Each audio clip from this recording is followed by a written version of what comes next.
Assalamualaikum warahmatullahi wabarakatuh. Selamat pagi, salam sejahtera untuk kita semua. Kembali lagi di podcast ini.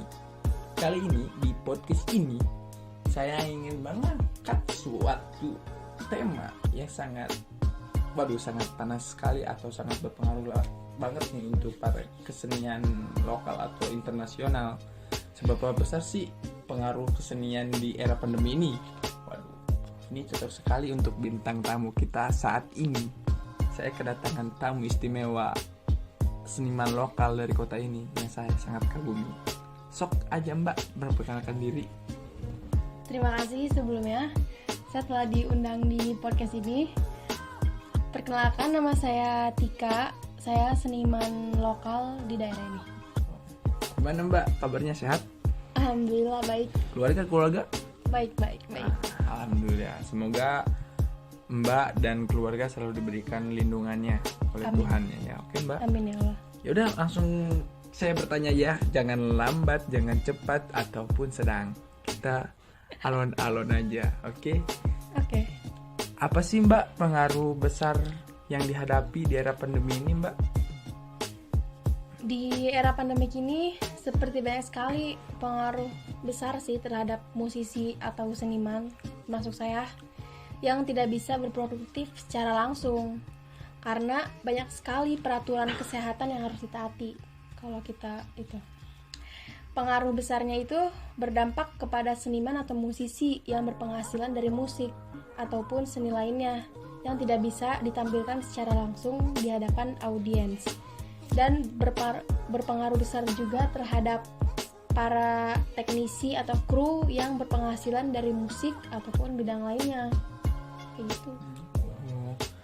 Terus itu Mbak, peraturan yang harus kita taati itu peraturan kesehatan seperti apa gitu Mbak ya? Kan kalau misalkan kita live musik kayak gitu kan harus pakai protokol kesehatan, harus dipakai. Kayak kita datang tuh kan harus pakai masker, atau berjabat tangan tuh harus langsung cuci tangan, pakai hand sanitizer kayak gitu. Mungkin kalau di acara besar kayak waktu itu pernah di Indosiar, itu kalau itu harus di swab dulu kalau kita mau ada acara kayak gitu. Jadi sesuai yang diberikan pemerintah gitu, usulan-usulan pemerintah gitu ya? Iya, itu wajib banget. Wajib banget. Kalau misalnya andainya gitu Mbak, kalau tidak menggunakan protokol kesehatan, sanksi yang diberikan oleh pemerintah itu seperti apa sih Mbak? Mungkin kita ditegur pertama, diberi peringatan lah ya. Terus nanti sekali diperingatan, terus kalau misalkan kedua kalinya kita masih tetap nggak pakai itu protokol kesehatan, kita mungkin didenda. Biasanya gitu. Apakah bisa masuk ke dalam jeruji besi apa gimana gitu Mbak ya? Nggak tahu. Yaudah, itu terlalu sensitif Mbak. Aduh, jauh banget dari tema ya. Iya. Lalu bagaimana menghadapi situasi pandemi ini Mbak ya? Untuk saat ini ya, untuk pandemi ya di kota. Kita termasuk kota kita ya, menggunakan PSBB gitu kan. Apa banyaklah aturan-aturan yang harus ditaati gitu kan. Ya dari pergub gitu kan. Ya dari pemerintah pusat, daerah, provinsi. Ya banyak sekali lah. Terus bagaimana Mbak menghadapi situasi ini gitu kan? Sedangkan gitu kan, ini peraturan-peraturan yang sangat banyak sekali yang harus langsung gimana gitulah, langsung dikerjakan atau gimana gitu kan.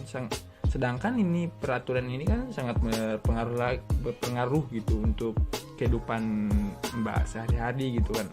Apalagi basically gitu kan, Mbak ini adalah dari seni gitu kan. Bagaimana gitu kan menghadapi situasi ini gitu untuk Mbak pribadi gitu?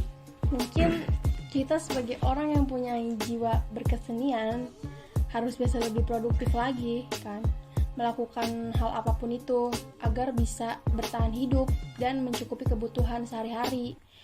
Karena penghasilan seniman itu mungkin berasal dari seni itu kan, penghasilannya sehari-harinya gitu. Terus notabene semua berpenghasilan itu iya dari seni. Pokoknya pure gitu kan, iya. Kehidupan sehari-hari untuk seni, makan seni, apa-apa tidur seni lah pokoknya. Enggak juga, maksudnya penghasilan cuannya gitu. Istilahnya untuk menghidupi kehidupan sehari-hari Mbak itu dari seni. Iya.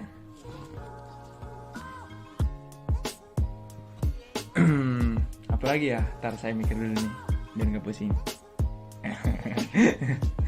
Aduh, grogi saya sebenarnya ini ketemu. Aduh, apa ya, seniman lokal yang saya kagumi gitu kan. Bisa aja. Lalu bagaimana menghadapi situasi apa sih ini? Waduh, gak kebaca ini, tim kreatif gak kebaca ini. Selain produktif, hal apa yang Mbak lakukan gitu kan, selain ya mengisi acara-acara kecil atau besar gitu, selain berproduktif, hal apa ya lain, apa sih ini, hal apa lagi yang dilakukan gitu kan, selain ya gitulah yang tadi Mbak jelasin. Jadi kalau di rumah aja saat ini, selain berproduktif, mungkin bisa lebih dekat dengan keluarga dan yang maha kuasa gitu. Dan hikmah di balik pandemi ini bisa berkumpul lagi bersama-sama gitu, lebih kumpulnya sering setiap hari kan, dan bisa mengumpulkan beberapa ide-ide kreatif yang bisa dikerjain di rumah gitu. Oh, berarti sebelum pandemi nih ya, sebelum pandemi berarti Mbak nggak dekat dengan keluarga atau? Jarang. Waduh, Jarang bahaya. gitu. Namanya juga sibuk, entertainment gitu kan. Ya udah. Sebelumnya nih Mbak nih, apa sih gebrakan yang akan Mbak lakukan setelah pandemi ini nggak ada gitu? Insya Allah lah tahun depan atau Amin, ya Allah. berapa bulan ke depan gitu kan.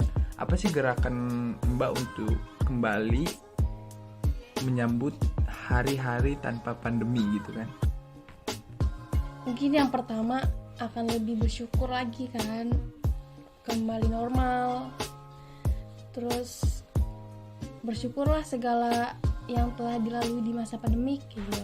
Yang kedua, mungkin akan mengeluarkan beberapa karya yang sempat tertunda karena pandemik ini dan berpengaruh memperbaiki kembali pola hidup dalam adaptasi kebiasaan seru kayak gitu.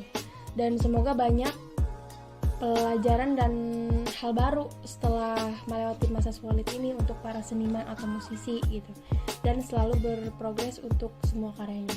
Waduh, kayaknya nih kalau insya Allah gitu tahun depan atau bulan depan ntar ada, atau misalkan ada proyek-proyekan baru gitu kan. Iya. Jadi untuk kalian semua yang di luar sana, semangat terus, karena kehidupan musisi kalau ada sedang ada pandemi ini sangat sedih lah pokoknya.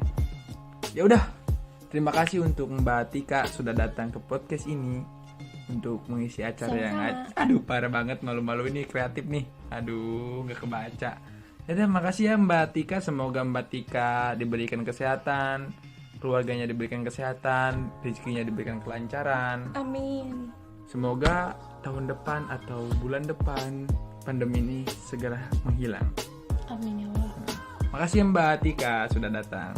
Terima kasih untuk para audiens yang di luar sana yang selalu mendengarkan podcast ini podcast. Ya, terima kasih dan salam kebajikan.